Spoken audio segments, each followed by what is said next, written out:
Well, welcome back. This is going to be the fourth whiskey of this evening and the fourth tea of this evening. And what do you have for us, Sohan? So we've been drinking some whiskey, and I did a sticky rice Pu-erh for the last one. So it's fermented tea with the sticky rice fragrance herb, which is, just not actual rice. But we paired it with a rice whiskey, which was awesome. Love that whiskey. Now I'm sticking with Pu-erh, fermented Pu-erh, because it's just the most classic pairing with whiskey. They just go so well together.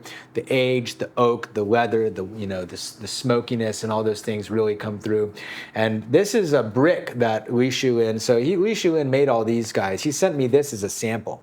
And this is a 10-year aged, it says ancient tree. It says Gushu Zaoxiang, which is ancient tree date fragrance. So it has this date note. It's not like what we think of as dates. It's the Chinese red date, which is they use it in Chinese medicine. It's what we call a jujube in English. Okay. And it's got a particular fragrance, not that similar to like the dates, like the medjool dates that we eat here. But it does have a little bit of that. And that's not that it has anything in it. It doesn't have dates in it. It's just that they identified this note in it, so they call it date fragrance. And so we talked earlier in one of these earlier episodes about the ancient trees, how you have these old tea trees that can be hundreds or even more than 1,000 years old, giving you good, strong tea. So this is apparently from ancient trees. This, I don't think, is his tea that he made. All of his old tea burned down when his house burned down. Oh, wow. So he doesn't have anything 10 years old right now. I know, it's freaking brutal. It's like the Library of Alexandria, because it was like Willy Wonka land for tea, and then it all burned down. It was in 2021. It was a tragedy. That sucks. But he sourced this, so he's been sourcing some teas for us from his friends and neighbors, and he sent us this. And I assume he doesn't shoot crooked. Everything he sends us is really good. So I'm not sure exactly what the pedigree of this particular brick is, but it comes wrapped in bamboo skin like this, and you get something from the bamboo. When you have these bamboo wrapped, it's always a brick, and whenever you have these bamboo wrapped bricks, you do get something from the bamboo as the tea ages in the bamboo. And so this is the open one that we got here, and this is what's left. It's obviously very popular here at the tea house because we've been chewing on it. And I'll go ahead and use some of this shake. And These stories are interesting because a story isn't really real unless you see progress over time, and you see triumph over tragedy, and you see people getting along and trying to make something better. Right. And this is the story of a lot of these products that we're talking about. Most of the time in our modern day, we put our best face forward on the internet. Right. And we're sitting here, with these smiley faces with all the filters and trying to make but there are tragedies and there are discomforting things to talk about. And coming and sitting down and having a conversation with friends and celebrating life is a way of dealing with those everyday tragedies. And so we're really glad that you're here with us today. Absolutely. Talking tea and whiskey. Absolutely. I will tell you that one of my most popular episodes and most controversial episodes on my podcast was I did a dry January, and we talked about alcoholism. That's a touchy subject for a lot of people, because when you're in the whiskey community or the spirits community in general, we don't talk about alcoholism, and we don't talk about taking it too far. And that's one of those things exactly of what you're talking about. And I think it's things that us as providers need to talk about, because you can take it too far pretty easy. Like, we've had 3 samples already today, and I mean, we are pouring the smallest amount of whiskey because obviously we have lives, and we gotta, at the end of the day, I want to go home back to my family, and so it's just one of those things. And you hear way too many horror stories about people taking it too far, and The sharing aspect is also really, really important.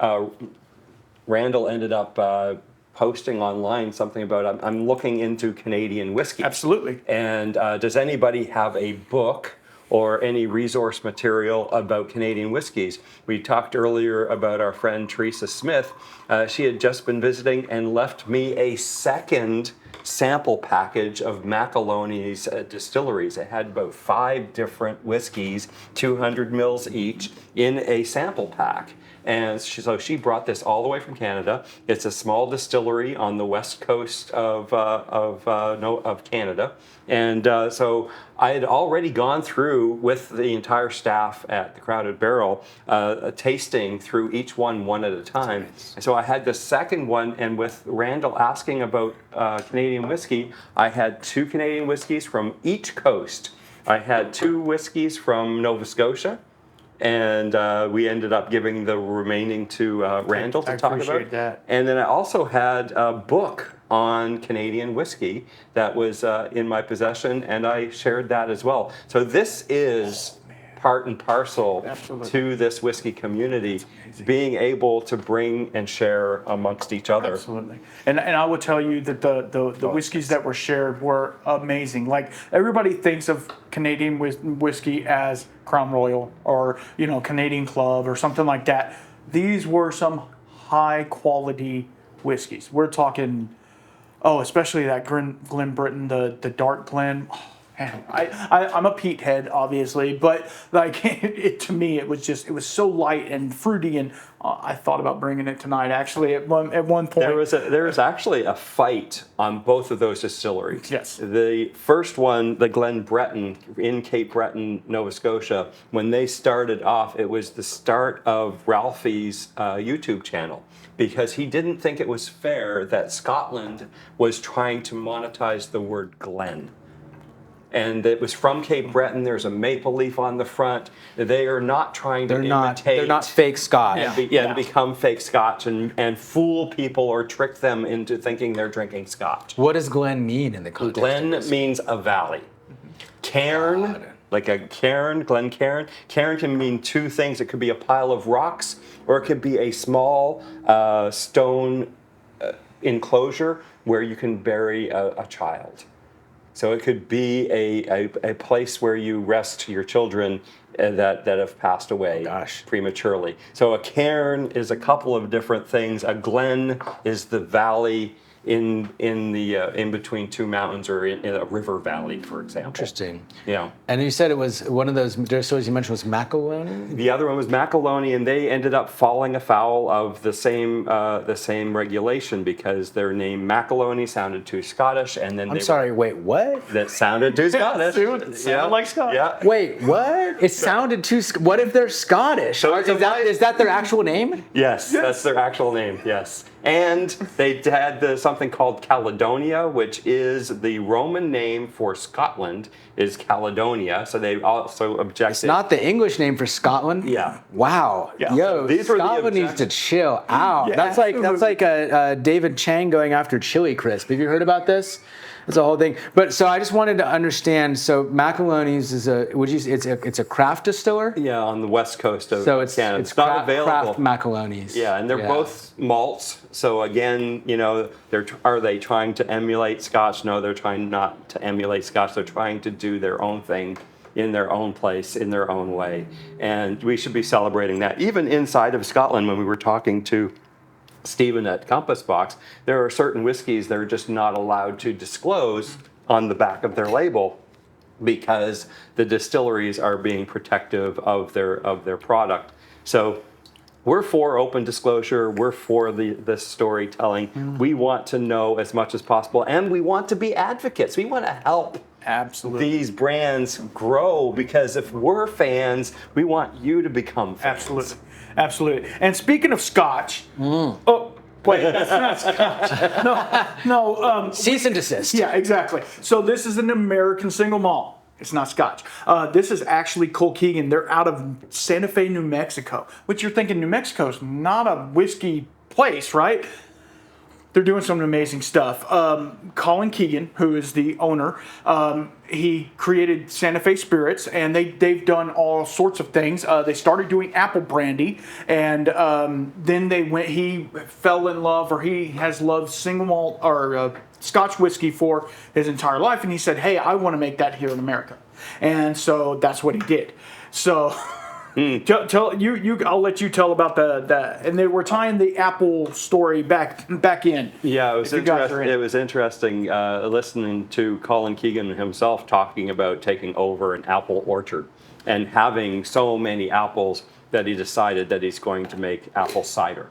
And then he's got so much apple cider, he decided to make hard apple cider.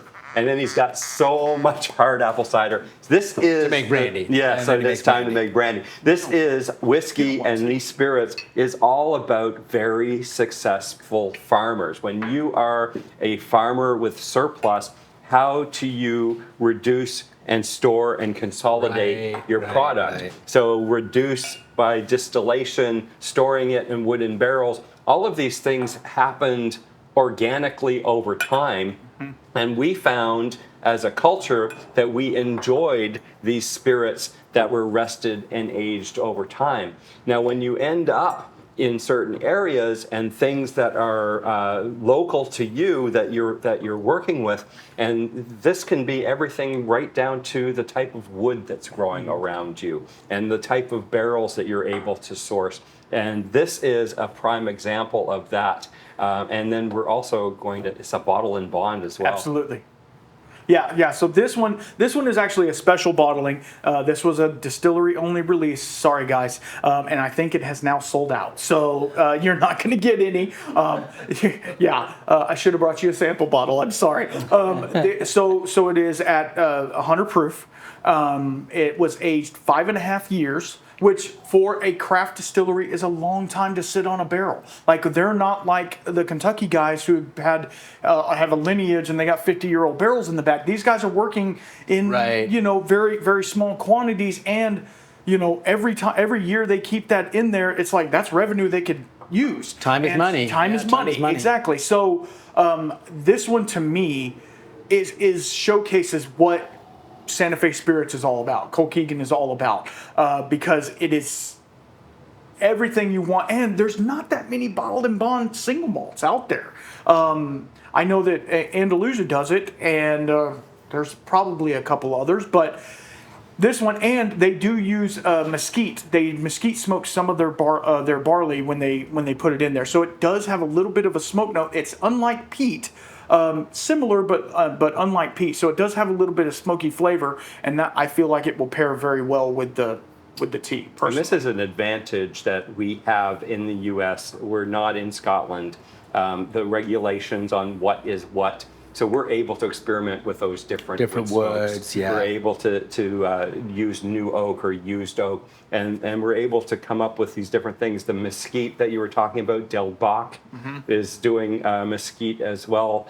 So there are a lot of experiments happening in the craft that, if there aren't advocates like us out there celebrating this, they're basically off in their little corner and it's not getting recognized. This is one of those whiskeys that's not available in Texas, but you can order from their website and it will get delivered to your home in Texas. But not this one. Because this particular one. Sorry, not this one. Not this particular one, but 一期一会. But this is one of my favorites. And again, is it because I can't get it, or it's hard to get, or is it because of the complexity and the story and the people around it? Well, I'm excited. My story driving up to New Mexico, and I actually was hauling my RV up to Idaho, and it was Idaho. Jackie was on assignment there in Idaho. And I tried to leave very, very early in the morning. And I was watching, because when you're hauling a trailer, your gas mileage gets really, really low. And I was planning, and I called them up in advance. Can I park in your parking lot overnight? Because I really wanted to see your distillery. And so I'm driving there, and it's like every time I stop, it's like another 15 minutes. Your arrival time is now 1:45. Your arrival time is right when they're closing. Your arrival time is now 10 minutes after they're closing. I get into the parking lot and I back my trailer in, and there's a guy cleaning up on the outside, and it's the distiller. And it's like, yeah, dude, I know you're closed and you got to go home to your family. But I called up. They said I could park here overnight. And he says, well, yeah, I am closing up. Here's a couple bottles off of the distiller table. I don't know what they are, but here you go. Enjoy. Awesome. When I got up to Idaho, I ended up going into a store and finding a bottle of Colkegan in the store, dropping off the trailer and driving all the way home. Not enough time to stop. Every time I'm doing this, I just don't have the time. It's usually an hour or two to be able to absolutely. stop. Next trip's to Tennessee. Yeah, well, I will tell you, Colkegan's distillery area is very small, and they work on a small still. Everything's small scale. But they do also have a tasting room in downtown Santa Fe. Their distillery's off a little bit in downtown, and they have all of their bottles downtown. So it makes it a little bit easier. And Santa Fe is just a cool place to go. They have a lot of museums and stuff like that. But we're not talking about Santa Fe. We're talking about whiskey. So What's some of the tasting notes y'all get on this? Chocolate fudge. it's super fudgy. Yeah. I get leather, which I like. I'm like into that. It's nice. It's a really lovely degree of smokiness. It's not so much that it's going to piss somebody off who's like afraid of smoke. Right. I don't think. But it's also it does for me I'm also like a peat guy. It does that thing. It like gives me that smokiness that like for me like that's really like it's like I'm drinking whiskey, you know. Yeah, but it also has a really nice, almost, I don't want to call it citrus, a little citrus note on the back end, and then it's just a very well developed flavor with that smoke just kind of lingering through the middle of it. And to me, It's more pipe tobacco. pipe tobacco, Yeah, it's aromatic. And then how's it pair with the tea? Amazing. amazing. Yeah, this is a really good. Yeah. This is what you're tasting here is compared with the last one. Not only is there no sticky rice in it, but you're tasting that extra age. Right. Yeah. That extra It age just gives you that. tastes rich and a lot more petrichor type that's right. to it, which is, I mean, obviously for a whiskey guy, that's what you want, and I think it pairs well with the smokiness because then the smoke that's in your mouth from the whiskey pairs over very well, and then it just kind of commingles. Yeah. You almost want to mix them together, you know. Yeah, we can. That's what I was thinking when I was picking it because I was like, I could go for doing an actual smoked tea, but I'd rather do something that the smoke is going to complement rather than amplify. You know, smoke on smoke is a lot of smoke. And it's delicate tannins on both ends. Yeah. The tannin isn't overpowering on Absolutely. either one. I like this whiskey a lot. This I is do really too. nice. I This do is something I obviously I can't, but this is something if this is like something I'd like to have a bottle hanging out. Smoky chocolate turtles. Yeah, I do get like almost pecan. Yeah. Almost got like some kind of like pecan or really just pecan. That's the only way. It's like I want to say any other nut, but it's not. Oh man, It's really nice. this has been so much fun. It has. Yeah. I appreciate you guys having me. So Whiskey Shaman, your That's it. podcast, your YouTube, your I'm everywhere at the Whiskey Shaman. Just come find me. I'm on Amazon, Apple, all the Spotify, all those places. YouTube, I'm really, really big on. I do weekly deep dives on distilleries and stuff. So come check out and hang out. We've got a lot of mutual friends, Absolutely. and we're going to be talking to all of the same mutual friends. So Absolutely. if you like what we're doing here, you'll like what Randall's doing over Absolutely. there, and vice versa.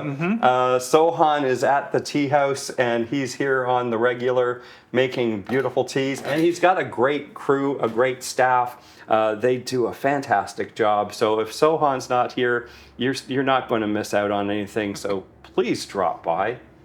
This is a great place. Yep. Yeah, and we're here in Austin. We're going to be here at this location until September. So come visit while we're here, and then come visit us at the new one, West China Tea, and it's likewise Instagram, TikTok, all that West China Tea, except for YouTube. We're Tea House Ghost. That's our YouTube show. And That's a really good show too, by the way. Thank you. The amount of effort they put into that show is ridiculous. Yeah, Corey knows because he's here, running cameras for us while we do season You 3. can tell how much effort they put into it because it looks so much better than this show, but they're using the same equipment, but they know what they're doing. In the same setting, same equipment, yeah. But it looks so much better, and they're so great. And that's Corey over there. He's a really helpful guy. He'll help you with all of your sales and marketing. Oh, yeah. And we got to fly a drone today, which was did. awesome. He's a licensed drone pilot. Surely, soon. Surely. So we've got a whole lot of new things coming up. We've got the Whiskey Festival. We're going to be there. This is taped in advance, so we already probably have been there. We're going to the Austin Whiskey Riot so that we can see some more products there. We're going to be out and about, and we hope that we see you in the wild. But if not, come back here to the West China Tea and check them out. Yep. Cheers, y'all. Bye.